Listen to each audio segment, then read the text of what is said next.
नमस्कार दर्शकों, साहित्य संसार के आज के इस कार्यक्रम में आप सबका स्वागत है। साहित्य संसार के इस कार्यक्रम में आज हम आपकी मुलाकात जिस संस्कृति कर्मी, साहित्यकार और रचनाधर्मिता की ओर अग्रसर लगातार से मुलाकात कराना चाह रहे हैं, उनका नाम है डॉक्टर अरविंद त्रिपाठी और विषय है साहित्य यात्रा डॉक्टर अरविंद की। दर्शकों, डॉक्टर अरविंद त्रिपाठी एक ऐसा नाम है जिसने शुरुआती दौर से ही ये तय किया कि साहित्य की दुनिया में काम करना है और साहित्य की दुनिया में काम करते करते इस मुकाम तक आज पहुंच चुके हैं कि हम सबको, खासतौर से पूर्वी उत्तर प्रदेश के लोगों के साथ साथ संपूर्ण उत्तर प्रदेश को गर्व भी होता है कि डॉक्टर अरविंद त्रिपाठी ने एक कीर्तिमान स्थापित किया। चाहे आलोचना हो, चाहे साहित्यिक अवदान में बहुत सारी चीज़ें अलग से हों, या फिर ऐसी कुछ चीज़ें हों जो साहित्य की दुनिया में एक अलग सी दिखती हों, वो डॉक्टर अरविंद की साहित्य यात्रा में है। डॉक्टर साहब, हम आपका इस आयोजन में, इस कार्यक्रम में स्वागत करते हैं और इस स्वागत के साथ ही हम उम्मीद करते हैं कि आपसे ही शुरुआत करें कि आखिर आपने साहित्य की दुनिया में जाने के लिए क्यों सोचा। सबसे पहले तो मुमताज जी, आपका और सभी दर्शकों का मैं स्वागत करता हूं और नमस्कार करता हूं। दरअसल हर आदमी के जीवन में लक्ष्य होते हैं कि उसे क्या करना है। एक बहुत बड़े पश्चिमी लेखक ने कहा है कि हर इंसान को रात को सोने के पहले खुद से पूछना चाहिए कि तुम अपने जीवन में क्या बनना चाहते हो।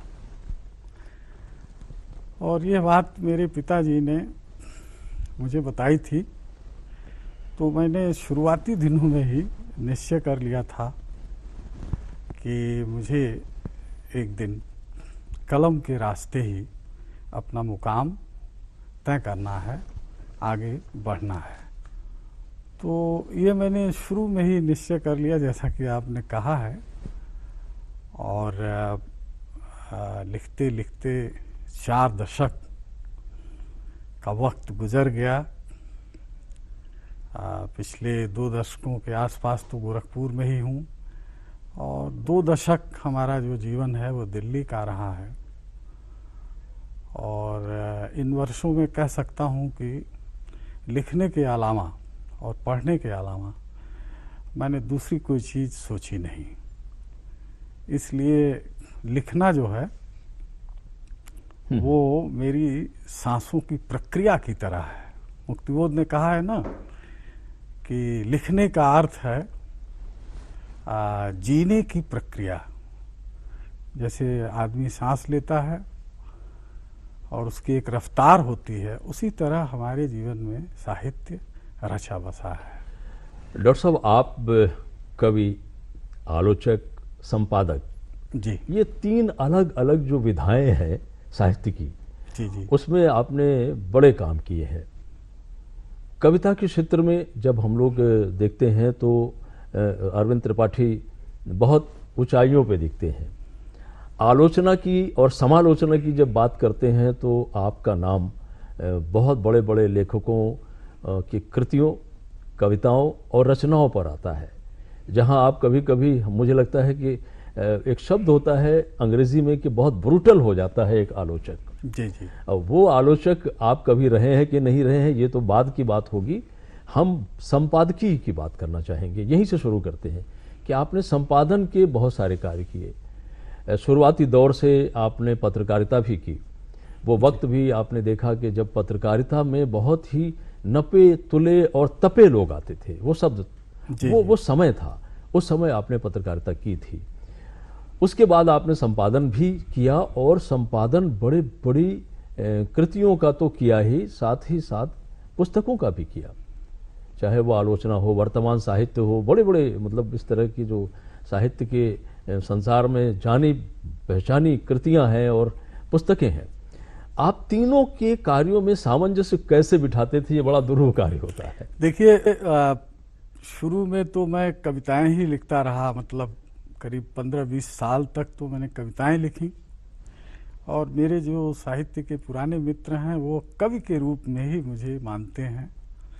लेकिन इसे संयोग कहिए या नामवर सिंह जैसी शख्सियत का सहचार कहिए कि मैं उनके सानिध्य में जब आया तो उन्होंने कहा कि आप आलोचना के क्षेत्र में भी काम करिए, और मैं फिर आलोचना के क्षेत्र में काम किया, और इस तरह कविता जो है धीरे धीरे पार्श्व में चली गई। लेकिन ऐसा नहीं है कि जब मुझे देवी शंकर अवस्थी सम्मान 2004 में मिला था तो मैंने साहित्य अकादमी में सम्मान लेते हुए जो व्याख्यान दिया था उसमें मैंने कहा था कि मैं मूलतः और अंततः एक कवि हूँ, और अगर कवि न होता तो आलोचक भी नहीं हो पाता। आप गौर करें, हिंदी साहित्य के इतिहास में जो हमारे जो स्तंभ हैं वो सभी जो आलोचक के रूप में विख्यात हैं, जैसे आप रामचंद्र शुक्ल का नाम लीजिए जी, आप हजारी प्रसाद द्विवेदी का नाम लीजिए, आप नामवर सिंह का नाम लीजिए। 3 बड़े आलोचकों का मैं जिक्र कर रहा हूँ, रामविलास शर्मा, 4। ये देखिए कि ये सभी चारों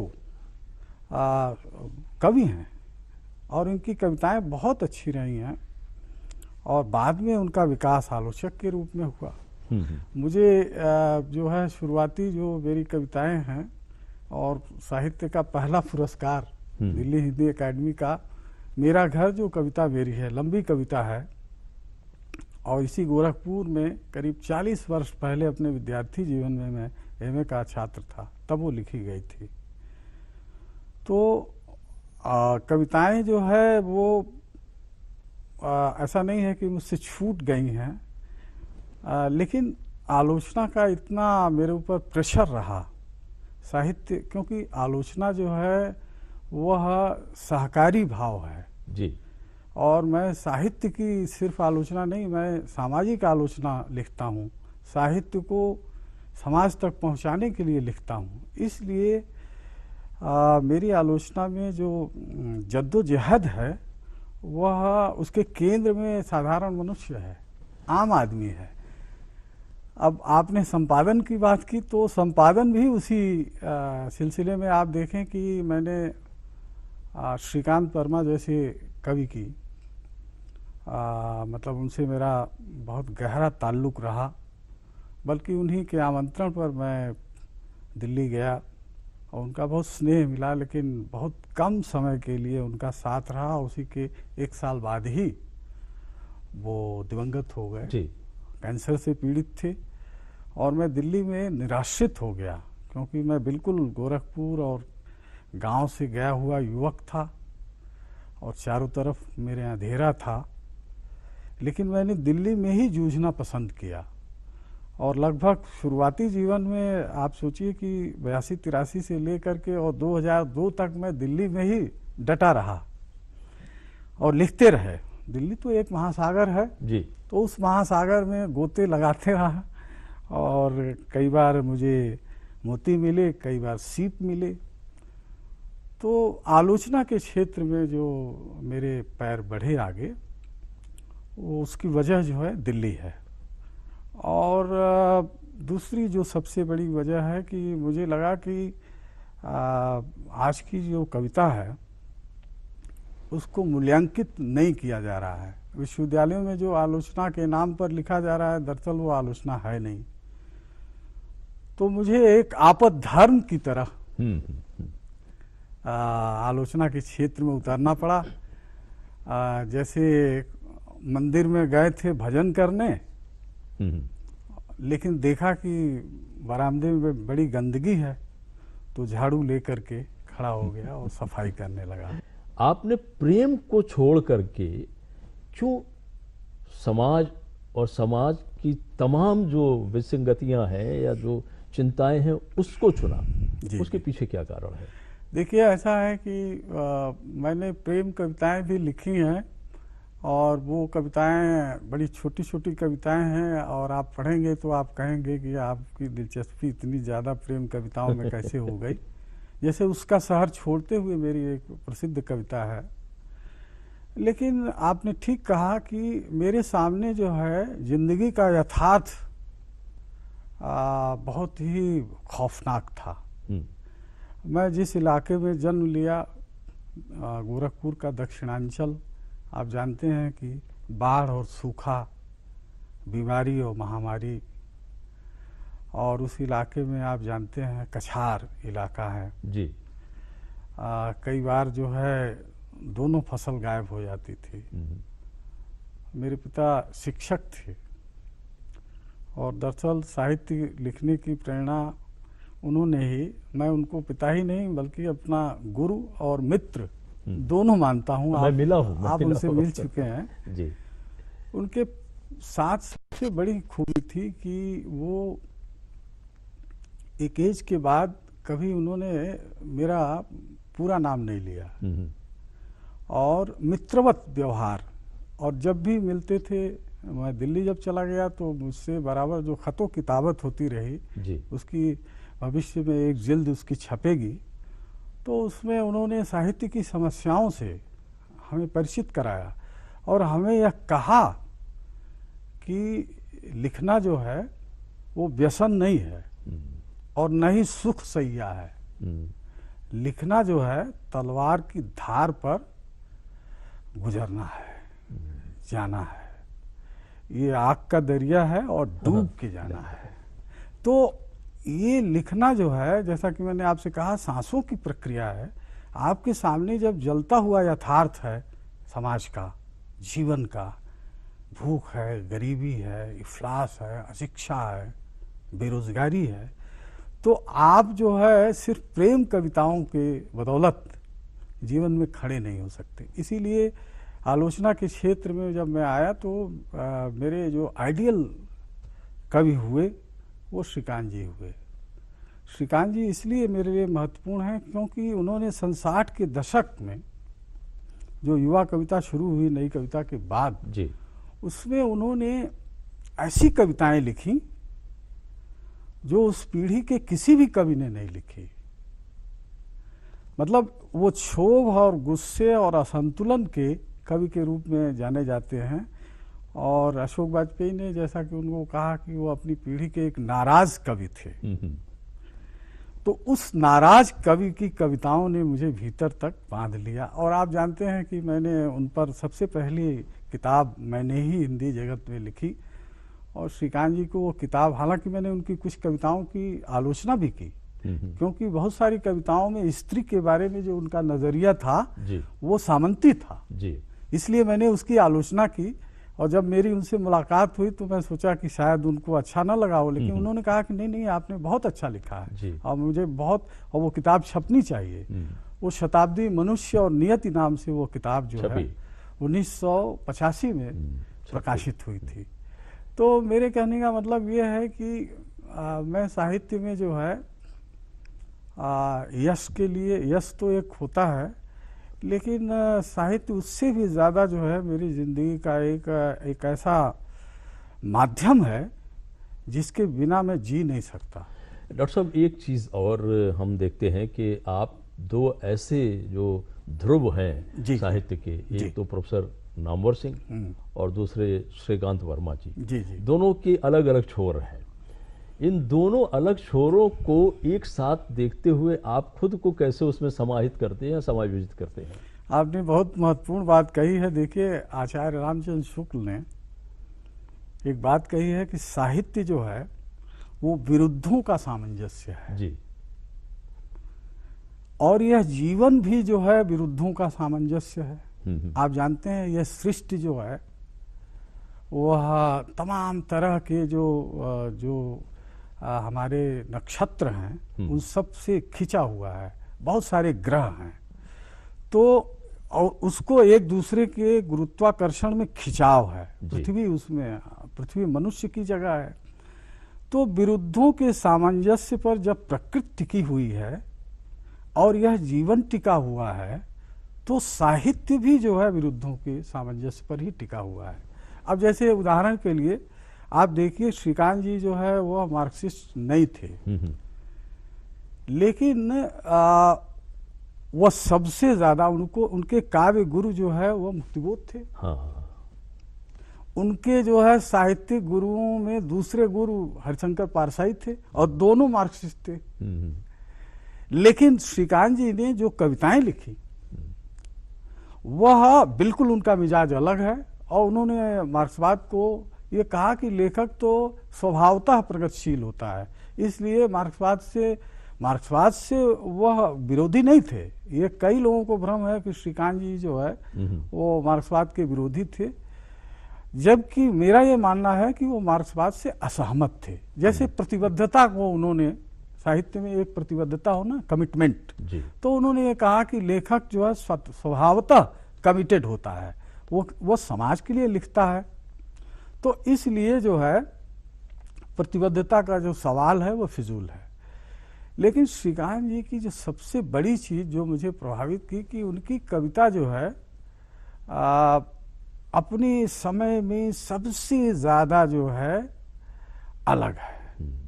अब जैसे मुक्तिबोध की जो कविता है, मुक्तिबोध नई कविता में सबसे ज्यादा आकृष्ट मुझे मुक्तिबोध करते हैं, लेकिन 60 के बाद के कवियों में सबसे ज्यादा जो है वो श्रीकांत वर्मा करते हैं। और आप जानते हैं कि श्रीकांत जी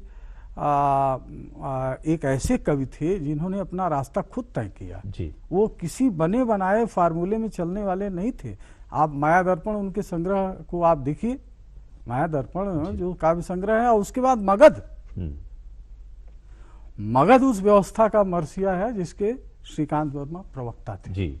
एक ऐसा लेखक जो बाद में सक्रिय राजनीति में आ गया, लेकिन उसने खुद के खिलाफ भी कविताएं लिखी और व्यवस्था के भी खिलाफ कविताएं लिखी। ये आपको उदाहरण बिल्कुल ये आपको उदाहरण नहीं मिलेगा।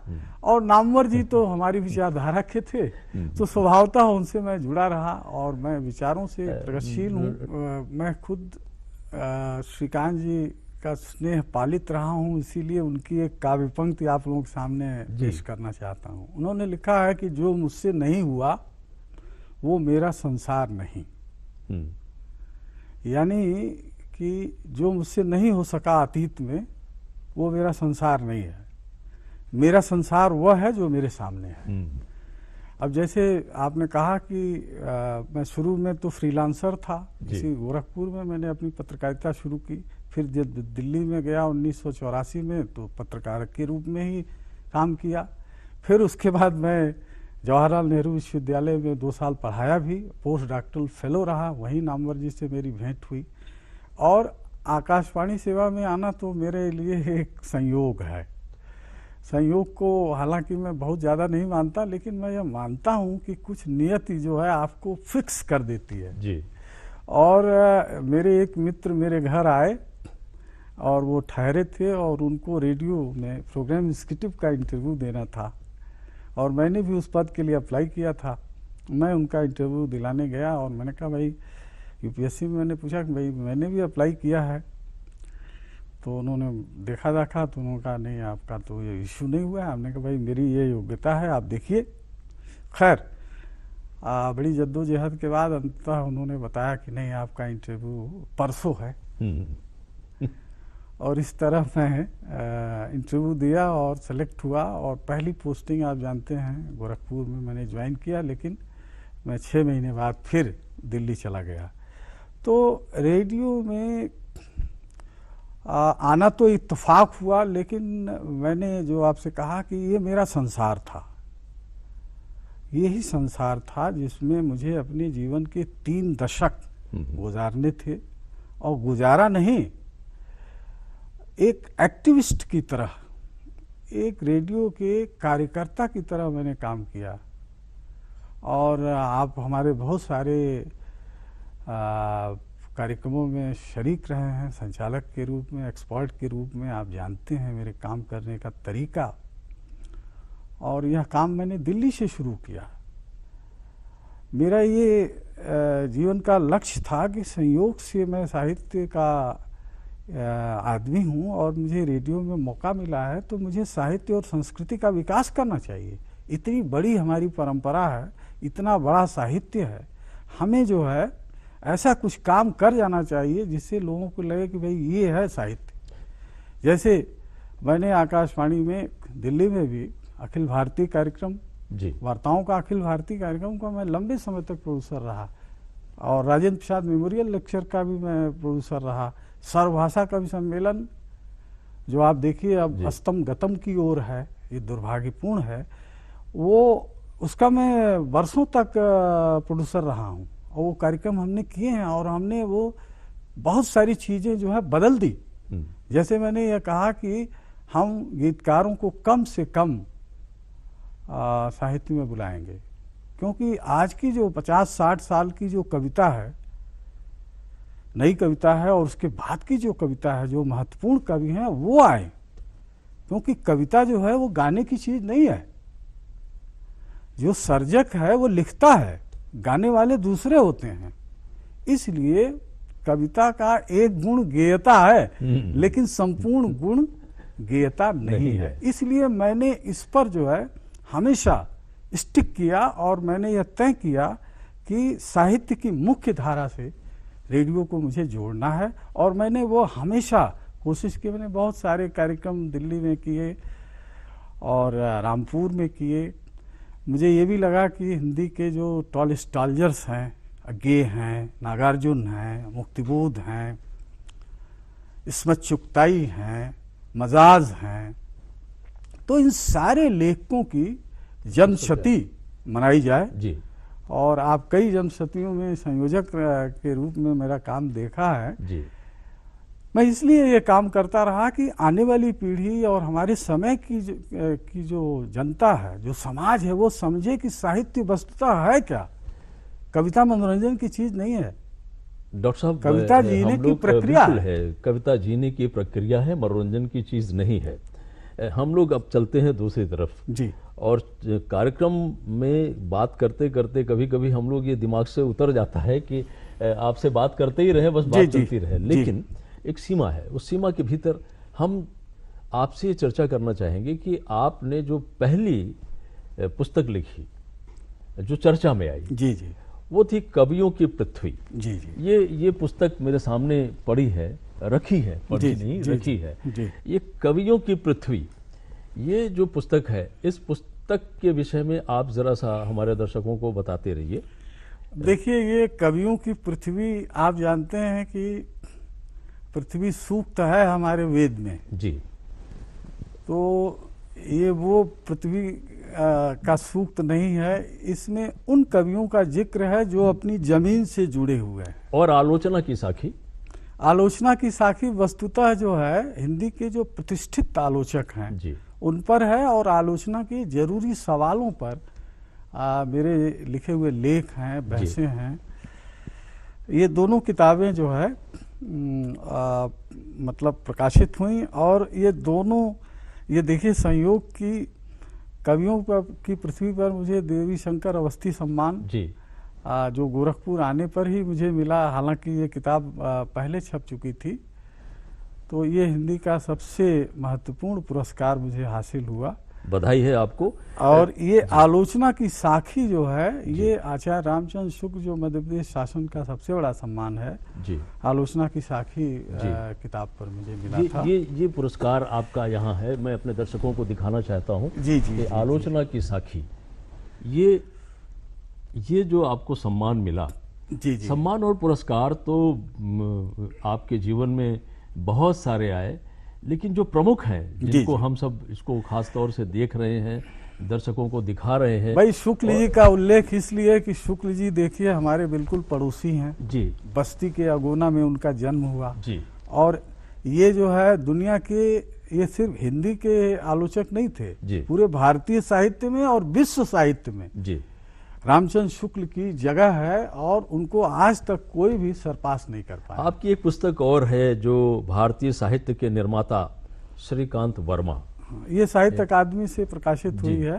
और श्रीकांत जी के बारे में तो आप जानते ही हैं। जी जी, ये किताब है, जी इसका कई भाषाओं में अनुवाद हो चुका है। ये बड़ी महत्वपूर्ण पुस्तक है। जी जी। और एक जो अभी देवी शंकर अवस्थी सम्मान जी। की बात थी, वो भारतीय साहित्य के निर्माता। ये देखिए, देवी शंकर अवस्थी जो है हिंदी के सबसे कम उम्र में दिवंगत हो गए, हिंदी के सर्वाधिक प्रतिष्ठित आलोचक थे कानपुर के जी। और 34 साल की उम्र में ये गुजर गए जी। लेकिन इन्होंने जो लिखा है वो बहुत मूल्यवान है। डॉक्टर साहब, एक जो हम लोग चर्चा कर रहे थे कि श्रीकांत वर्मा रचनावली, जी जी, जिसके 8 अंक आपने 8 खंड प्रकाशित किया, आपने उसका संपादन किया। मैंने देखा है वो दौर जब आप उसका संपादन कार्य कर रहे होते थे तो रात रात भर जाग के वो काम करते थे आप। वो श्रीकांत वर्मा रचनावली है जिसके 10 वर्ष लगे आपको इस रचनावली के 8 खंड को पूरा करने में। जी जी, ये दरअसल मेरा बड़ा महत्वाकांक्षी काम था और श्रीकांत जी के निधन के बाद राजकमल प्रकाशन से ये आया। 8 खंडों में 8000 पृष्ठों में ये समाहित है। ये काम हमने सचमुच बहुत लंबे वक्त में किया। और जी जी जी जी, एक चीज और आती कि आलोचना के 100 वर्ष, यानी ये आलोचना के 100 वर्षों का इसमें मुझे लगता है कि इतिहास है, मूल्यांकन भी है। जी जी जी। तो देखिए, हिंदी आलोचना जो मेरा कार्य क्षेत्र है जी, आप देखिए हिंदी आलोचना 100 वर्षों में किस रूप में कितना विकसित हुई है जी। ये 3 खंडों में है और 1200 पृष्ठों में है जी। और आपको याद होगा, वर्तमान साहित्य का जब अंक मैं संपादित कर रहा था तो पहले तो ये पत्रिका में छपा, बाद में ये किताब में आया। तो इसमें जो है आप समझिए कि करीब करीब आलोचना के विचार पक्ष को, प्रमुख आलोचकों पर कौन कौन सी 100 सालों में कृतियां आई हैं, इस सब पर इसमें डॉक्टर साहब एक और है कि हिंदी आलोचना के 9 रत्न, ये बहुत संक्षेप में हमारे दर्शकों को आप जरा इसके विषय में देखिए। 9 रत्न की अवधारणा जो है, हमने यह कहा कि अकबर के 9 रत्न थे जी।